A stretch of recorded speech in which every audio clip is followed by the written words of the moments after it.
Bem-vindos, crentes e descrentes, ao nosso canal. Eu sou o professor Marcos e esse é o nosso canal de Teologia Bíblica.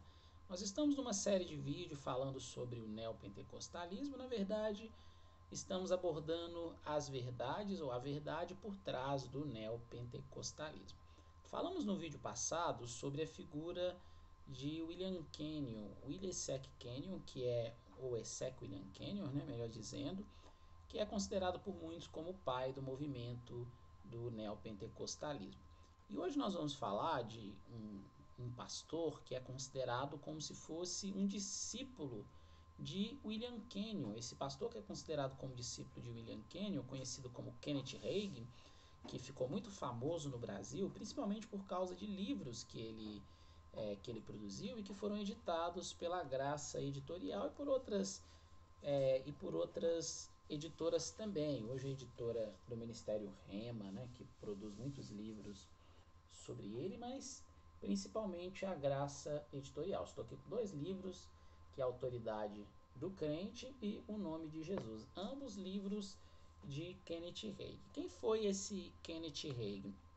Kenneth Hagin é um americano, nascido no estado do Texas, e que ele nasce em 1917, ou seja, bem no início lá do século XX, e ele traz muitos ensinamentos aprendidos com William Kenyon, com Esek William Kenyon, mas ele começa a aperfeiçoar um pouco esses entendimentos.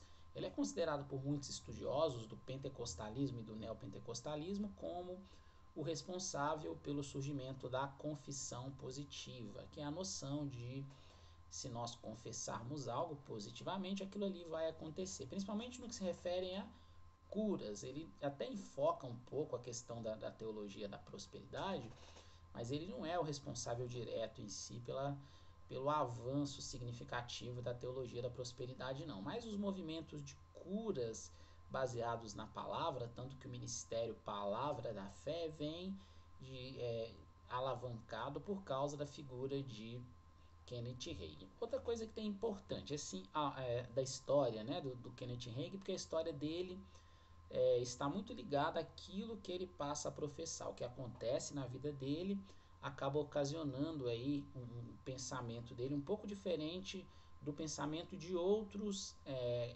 cristãos de sua época. Aos 6 anos o pai dele abandona a mãe dele, e ele era uma criança que foi diagnosticada com problemas cardíacos seríssimos e que foi desenganado várias vezes. Isso é o contexto da vida de Kenneth Hagin, uma criança que foi abandonada pelo pai, que tinha vários e vários problemas cardíacos, que os médicos o desenganaram, falaram que ele não iria viver muito. E o tempo vai passando, ele entra na sua adolescência, ele passa, de acordo com o próprio Kenneth Hagin, ele passa a ter algumas experiências espirituais bem diferentes. Dentre uma delas, ele tem a experiência de descida ao inferno por 3 vezes. Então, na visão de Kenneth Hagin, de acordo com Kenneth Hagin, nos relatos que ele deixa nos seus livros, ele desceu ao inferno por 3 vezes, mas a sua conversão mesmo só foi ocorrer a partir da terceira vez que ele desceu ao inferno. Aí ele fala sobre uma passagem que falou muito com ele, que é aquela passagem de que se tivesse fé, se você tivesse fé e dissesse ao monte, erga-te daqui e lança-te no mar, e não duvidaste disso, que isso aconteceria. E que essa passagem, registrada em Marcos e registrada em outros dos evangelhos sinóticos também, foi algo que meio que norteou a crença dele, norteou a vida dele e a cura que ele veio a ter mais à frente. Na visão de Kenneth Hagin, quando ele estava doente, um dos motivos dele continuar doente por muito tempo é porque ele aprendeu que ele deveria esperar a vontade de Deus. Só que ele tem uma revelação, e ele registra isso em seus livros. Um dos livros que ele registra isso é esse livro, A Autoridade do Crente, mas no Nome de Jesus ele vai contar um pouco mais a fundo o Nome de Jesus. É esse outro livro dele que eu estou com ele aqui em mãos. Ele vai contar um pouco mais a fundo sobre essa história dele, ele vai dissertar um pouco melhor sobre como que ele conseguiu alcançar a cura. Na visão dele, nós tínhamos que crer na cura mesmo quando estivéssemos muito doentes. Então, ainda que você estivesse lá definhando por causa de uma doença terminal, você deveria determinar essa cura, não era simplesmente pedir e orar por essa cura, como se fosse algo que você espera a vontade de Deus, mas determinar essa cura, e a partir do momento que você determinou essa cura, você deveria tomar posse e viver como se já estivesse curado. Se vocês observarem, para quem conhece igrejas neopentecostais, aí eu falo da gama de igrejas neopentecostais, partindo desde a Igreja Internacional da Graça, né, que é uma igreja que divulga muito o pensamento de Kenneth Hagin através da Graça Editorial. Também a igreja neopentecostal mais famosa que temos hoje, que é a Igreja Universal do Reino de Deus, sob a figura do Bispo de Macedo, e as diversas outras igrejas que, em menor ou maior proporção, também tem uma crença, um ensinamento muito próximo disso, onde você precisa tomar posse da cura, determinar essa cura e não tratar essa cura como vontade de Deus, se Deus quiser, mas tratar como que Deus sempre quer que você venha a ser curado. Esse pensamento é um pensamento antigo, porque quando nós estudamos, lemos os livros de Kenneth Hagin, nós vamos observar que esse pensamento já constava nos livros e nos ensinos de Kenneth Hagin, mas ele sempre foi assim, ele teve essa ideia, essa inspiração desde o início de sua conversão e desde o início do seu ministério como pastor? Na verdade não, porque sim, Kenneth Hagin ele vai se tornar um pastor batista e entre 1934 e 1937 ele vai ser um jovem pastor batista que vai propagar o evangelho através da comunidade batista que ele fazia parte. Mas em 1937 ele registra em um de seus livros que ele recebe o batismo com o Espírito Santo e ele começa a se aproximar, ele recebe esse batismo por ter se aproximado de muitos pentecostais. Lembrando que o movimento pentecostal começa já na virada do século XX, né, por volta dos anos 1900, 1901, tendo assim uma grande ênfase mesmo com a famosa Rua Azusa, que alguns datam ela entre 1905 até 1910. Com essa aproximação dos pentecostais, ele vai conhecer várias pessoas famosas dentro da crença pentecostal. Uma delas, que eu também tenho um livro dele, nós vamos falar um pouco desse livro em outra mensagem à frente, é o T. L. Osborne. T. L. Osborne é um evangelista famoso, evangelista que influenciou muito a vida de Kenneth Hagin, principalmente para a fundação do famoso centro de treinamento ou centro ministerial Rema, que hoje nós temos até no Brasil várias unidades, várias sedes ou vários polos ou campos, né, que é considerado como se fosse uma faculdade teológica.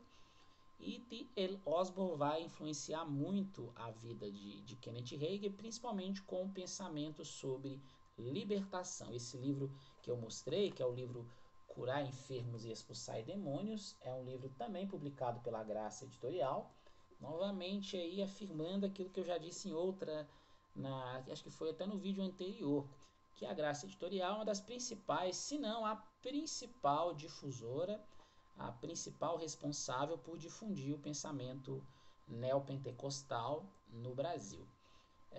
Quando ele conhece esses pensadores, né, esses pastores pentecostais mais carismáticos, como foi o caso de Osborne, ele começa a repensar um pouco sobre o seu próprio ministério. Porque de 1937 em diante, por alguns anos, ele vai ser pastor em igrejas Assembleias de Deus, a Igreja Assembleia de Deus que surge lá nos Estados Unidos com o advento, na visão pentecostal clássica, dessa descida do Espírito Santo e essas pessoas falando em novas línguas e essas igrejas sendo organizadas com um forte ímpeto missionário. Com o avanço do pensamento de Kenneth Hagin, ele vai iniciar em 1962 seu próprio ministério. Então, Kenneth Hagin sai do Ministério Batista, passa por um ministério da Assembleia de Deus nos Estados Unidos e ele vai iniciar o seu próprio ministério em 1962. Mais uma data e algo que vai ser criado, um ministério que vai ser criado através de Kenneth Hagin, que influencia muito o pensamento da confissão positiva até hoje, que difunde muito o pensamento da confissão positiva, é o Centro de Treinamento Ministerial ou Centro de Treinamento Rema. Esse Centro de Treinamento Rema, Em alguns países, inclusive no Brasil, ele vai dar origem a algumas igrejas. Algumas igrejas serão influenciadas pelo Centro de Treinamento Rema, como por exemplo o Verbo da Vida, existe ainda Ministério Palavra da Fé e outros que têm menos representação no Brasil, mas que também acabaram se originando através do pensamento de Kenneth Hagin. Kenneth Hagin vai morrer com mais de 80 anos em 2003, e eu queria destacar um trecho pequeno. Eu não vou ler o trecho, mas vou só falar o que está nesse trecho do livro, que é o livro Autoridade do Crente. Nesse livro Autoridade do Crente, ele vai mostrar, de acordo com a visão dele, né, a importância de você crer que você, como crente, você como cristão, tem uma autoridade que lhe foi dada. E você deve usar essa autoridade. Você não deve pedir a Deus, pedir a Cristo para fazer algo, mas você deve determinar que isso aconteça, e é isso que Deus quer. Tem uma história, eu vou ler o comecinho da história e vou explicar o restante, para que o vídeo ele não fique muito longo, né? Que não é esse o objetivo. Aí ela fica na página 45 desse livro Autoridade do Crente. É um livro famoso, é um livro fácil de comprar, quem quiser comprar. E ele fala de um acontecimento com ele, tem até um título que ele escreve assim: O demônio com o qual Jesus se recusou a lidar. Em 1952, o Senhor Jesus me apareceu em uma visão e falou comigo por mais ou menos 1h30 sobre o diabo, demônios e possessão demoníaca. No final daquela visão, um espírito maligno que parecia um macaquinho ou um duende correu entre mim e Jesus, espalhando alguma coisa parecida com fumaça ou nuvem escura. Parece curiosa, né? Dá até vontade de continuar lendo para vocês descobrirem toda a história do que ele conta. Mas, em suma, de forma resumida, ele fala que esse demônio, que parecia um duende ou um macaquinho, estava atrapalhando ele conversar com Jesus, e ele fala em vários de seus livros que ele conversou com Jesus por várias vezes, e que Jesus apareceu para ele mesmo, materializado fisicamente nessas diversas vezes. E Jesus não fazia nada enquanto esse macaquinho atrapalhava ele conversar com Jesus. E chega uma hora que ele está cansado, porque aquilo estava atrapalhando ele conversar com Jesus, e ele vai, usa sua autoridade e expulsa esse demônio. Esse demônio começa a ficar tremendo no chão, a fumaça escura começa a sumir, e ele vai perguntar a Jesus por que Jesus não fez nada. Jesus vai dizer para ele que não podia fazer nada. Não é que não queria fazer nada, mas é que não podia. É isso mesmo, Jesus não podia fazer nada se ele, Kenneth Hagin, não fizesse alguma coisa. É meio que atribuindo que a autoridade para expulsar aquele demônio estava totalmente ligada a ele, né? Pois Jesus ele não iria e não poderia fazer nada se o próprio Kenneth Hagin não fizesse. Ele traz com isso uma noção de que há uma autoridade, por isso que o título é Autoridade do Crente. E essa autoridade é para resolver qualquer situação, principalmente situações de libertação e de cura, mas também situações relacionadas à vida financeira. Biblicamente é o que a gente chama de heresia, né? Algo que não faz muito sentido se nós formos analisar os textos bíblicos que ele usa e que outras igrejas que surgiram através do pensamento que usam o pensamento de Kenneth Hagin professam com a tal da confissão positiva.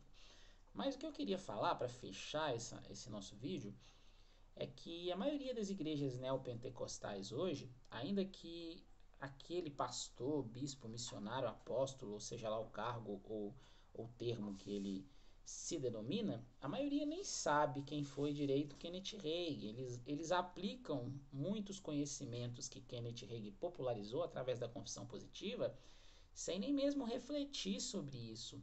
Mas é um pensamento que influenciou muitos e muitos países. O Brasil é um dos países mais influenciados pelo pensamento de Kenneth Hagin. Os Estados Unidos nem se fala, né? Porque é lá que surge esse movimento, principalmente o centro de treinamento, o centro ministerial de treinamento Rema.